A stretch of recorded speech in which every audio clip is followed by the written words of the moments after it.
What if I told you support for the October 7th massacre didn't go down, it went up?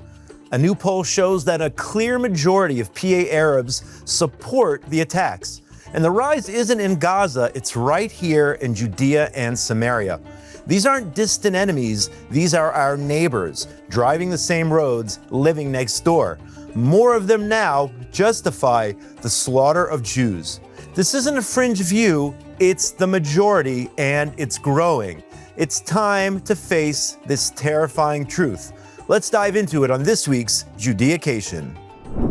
Shalom and welcome back to Judeacation here on JNS TV. My name is Josh Hasten, correspondent for JNS News. I'm here in the JNS Media Hub in Jerusalem, the eternal capital of the state of Israel and the Jewish people. Yes, folks, the support for the October 7th massacre is on the rise.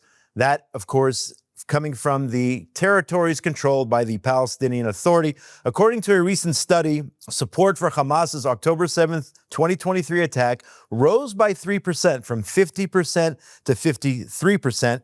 A recent poll by the People's Company for Polls and Survey Research revealed, as reported by the Jerusalem Post. This comes despite a decline in expectations of a Hamas victory over Israel, with 1 in 3 Gazans anticipating an Israeli win amid a fragile ceasefire brokered by the United States.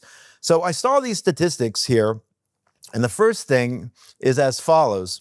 Overall, residents from PA-controlled areas support the October 7th massacre, and the stats I saw actually indicated that that number wasn't at 53%. It was more like 70 or 80% of PA residents supported the October 7th massacre. So I'm not exactly sure where they're getting these stats. But that being said, let's put that to the side for a second. If the baseline is 50% and now it's up to 53%, this shows, yes, more Arabs do in fact support what happened on October 7th. You have to understand something. These are our neighbors. These are the people the Jews travel on the roads with every day. This isn't way out in Gaza somewhere. There isn't, not that a border fence, by the way, helped us on October the 7th, but even with relative coexistence in Judea and Samaria, and I say relative because as the Arabs can travel on our roads and work in Rami Levi's supermarket, Jews can't go into Area A. You know those big red signs which prevent Israelis from going in? Let's be clear, we put up those signs because it's dangerous after 2 IDF soldiers went in the year 2000 and didn't come back out of PA-controlled areas. They were murdered and their bodies were thrown out of a window. The majority of our neighbors support or celebrate Jews getting massacred, and that's the bottom line. Thank God the IDF can go into these places on a nightly basis, on a daily basis, and prevent the vast majority, I should say, of terrorist attacks being launched from these areas. But it's important to understand this is our reality. The majority support the massacre of Jews, and these are the people who are living alongside on a daily basis. I want to move on to a different topic. I want to talk about environmental terrorism in Judea and Samaria. For the past week in Gush Etzion, I've had to sleep with the windows closed every single night. And there's a heat wave here in Israel. There has been over the last week or two. It's November, and I'm using air conditioning in Gush Etzion, which is usually pretty chilly. But that is the reality. Arabs nearby in Bethlehem and in the surrounding villages have been making it impossible to breathe. It's been terrible. It's been unacceptable. They are burning trash. They are burning waste. Who knows what else they are burning there in those areas? And I know that the Knesset is on this.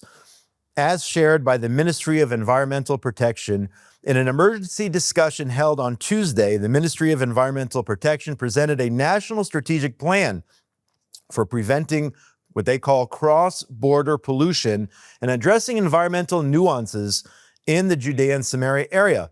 Foremost among them, the phenomenon of waste burning. This has been going on for many, many years. The Regavim organization has documented such burning for many, many years. Maybe something will be done right now.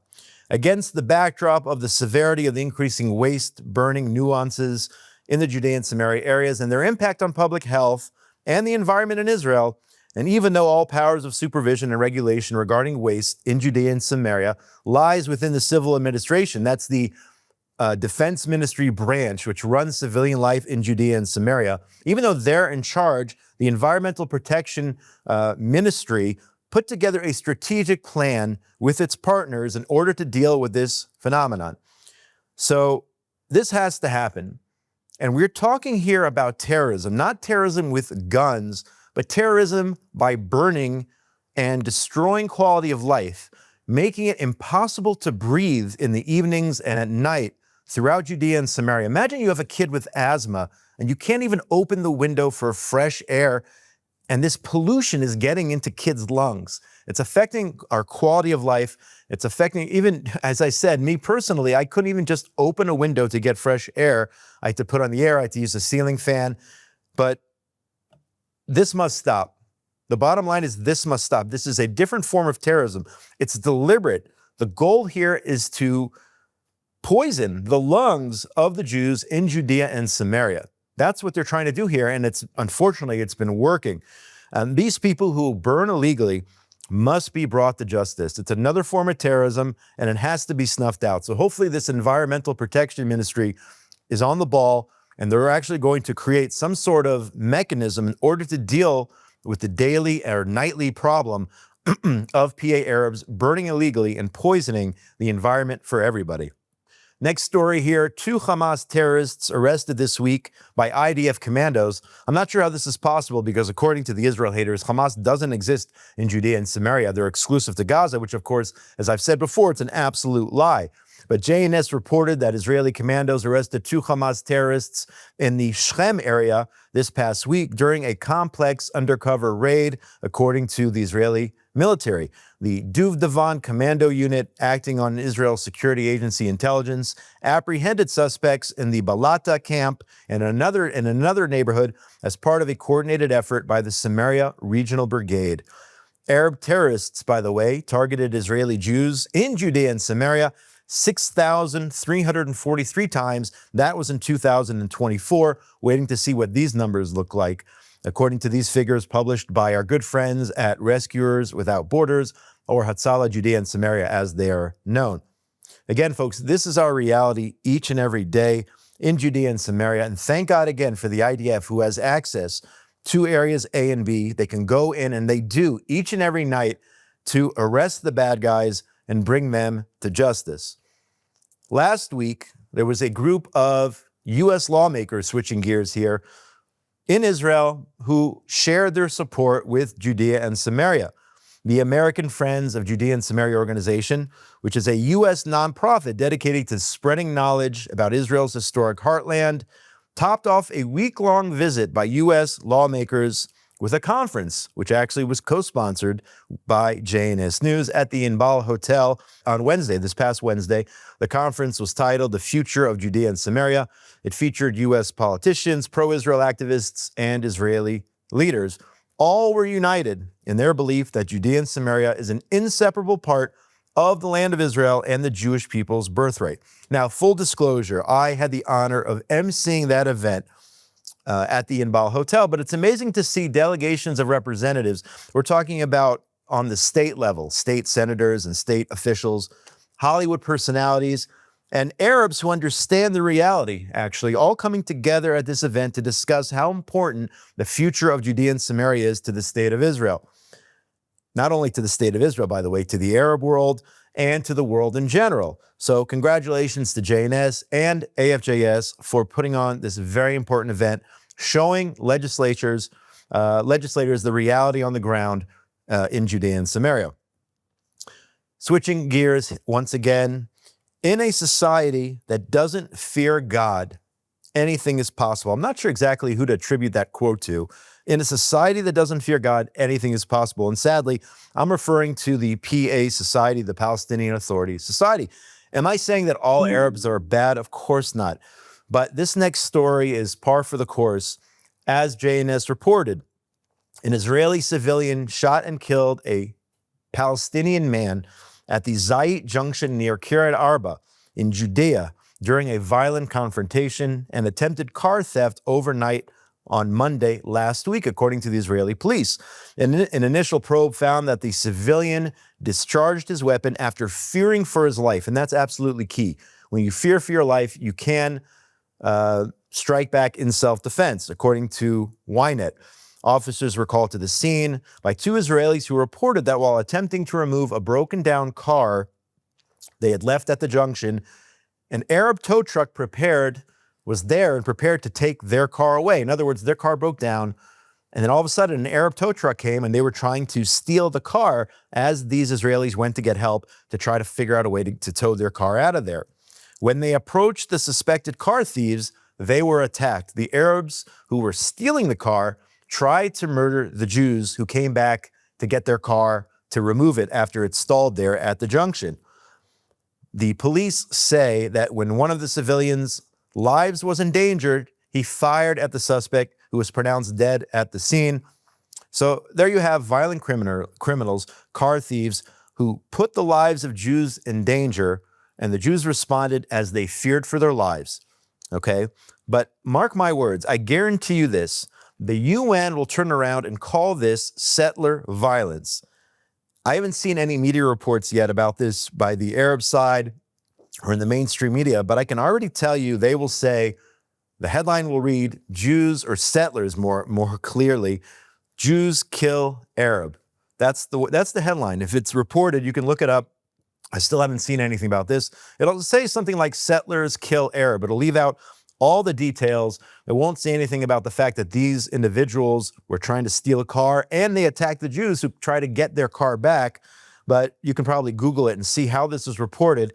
But I would bet, if I was a betting man, I would say this is going to be reported as settler violence, and they'll add that to their list of attacks.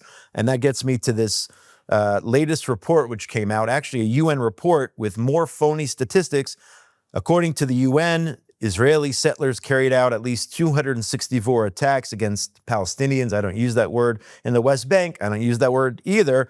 During October, marking the biggest monthly toll since the UN began tracking such incidents in 2006. In other words, this past month of October, according to the UN, was the worst month over the last, 19 years or so in terms of Jews attacking Arabs. Let's remember what we've said on the show before. What does the UN consider settler violence? When the IDF kills a terrorist in the midst of carrying out an attack, that is deemed settler violence. When Jews protect themselves, as I was talking about in the last story, that is, you guessed it, settler violence. When Israelis go up to the Temple Mount, Judaism's holiest site, yes, exactly, that is deemed settler violence. All of those things are part of this UN statistic. So when you see 264 attacks, you have to take that with a grain of salt. You have to realize that the UN is using these inflated numbers, is using statistics in some cases in which the IDF kills a terrorist, and that is automatically dubbed settler violence. So again, this report by this UN organization, OSHA, which just came out, they say 9,600 such attacks since 2006. That's overall. So you have to take all of that with a grain of salt and know where your statistics are coming from, and not believe when the mainstream media cites the UN as a reliable source in terms of violence. Do incidents happen? Of course. Is it 0.001% of the population which carries them out? Yes, that's the reality, but you wouldn't know that. You would think it's this huge problem. I'll tell you what, go look at the statistics from the south side of Chicago, let's say, as an example, last weekend, okay? And then you'll see a real problem in terms of violence. But here, it's such a minority and a fringe, and we've talked about this many times before in terms of the reality when Jews defend themselves and then they get put in this category of being violent settlers. And we're not going to get into all of that right now, but my point is you have to be wary of the stats which come out. You have to take them with a grain of salt and realize how inflated they are. And I just cited a few minutes ago, was it 6,000 plus attacks carried out by Arabs against Jews, and those are legitimate rock throwing, Molotov cocktails, fire bombs, and shooting attacks. Unfortunately, Jews have been murdered. And when I say legitimate, I'm not talking about the acts, I'm talking about the statistics. And the bottom line is you have to know where you're getting your information. And finally, I want to talk about an opinion piece which appeared last week in Haaretz, a commentary by Nir Eiskovitz. The headline states, Marwan Barghouti is a murderer. Israel should free him anyway. According to this near Iskevitz. In this analysis, Marwan Barghouti is the only person popular enough to unify the Palestinian factions under the Palestinian Authority in post-war Gaza and the West Bank. Yes, he's a convicted murderer, but the alternative is Hamas. And here's the crazy thinking on the extreme left. They think Hamas equals bad terrorists, the Palestinian Authority equals, well, they don't call them good terrorists, but good guys. And I say they're terrorists in suits. Now, the article is under a paywall, so I can't read the entire article, but just based on the headline and based on that sub-headline, it says it all. Why in the world would Israel release Marwan Barghouti, a convicted murderer? I think he has 5 counts of murder, if not more. We know the Palestinian Authority is a terrorist organization wearing suits. They operate their pay-to-slay program and support those and their families who carry out murderous terrorist attacks against Jews. They pay them on a sliding scale according to how many Jews they murder. It's difficult enough knowing Israel released so many terrorists in the hostage terrorist deal. Okay, but releasing the terror king, that's Marwan Barghouti, would be seen as a weakness and would only inspire more terrorism, and perhaps more organized terrorism led by Barghouti himself along with his henchmen. Alas, it's haaretz, so this is expected. It would be a terrible decision for Israel to release Marwan Barghouti. That's the last thing we need right now. As I just said, it's bad enough we have all these terrorists running around who were just freed. Yes, of course, we're very, very happy the hostages are home, and I understand everything behind that. But there are plenty of terrorists already freed. We should not release the kingpin of the terrorists, Marwan Barghouti, despite this analysis in Haaretz. And that's going to do it for today, this week's Judeacation. My name is Josh Hasten, correspondent for JNS News. Go to JNS TV for the amazing content which JNS provides. And of course, go to jns.org for all the latest breaking news from Israel, the Middle East, and the entire Jewish world. I want to thank the people behind the cameras here, Yuri Svertsky, station manager, Zach Sickerman, and Esther Eden, producers, and Ryan Lifshitz. Have a great week, everybody. Be safe, and we'll see you on next week's Judeacation here on JNS TV.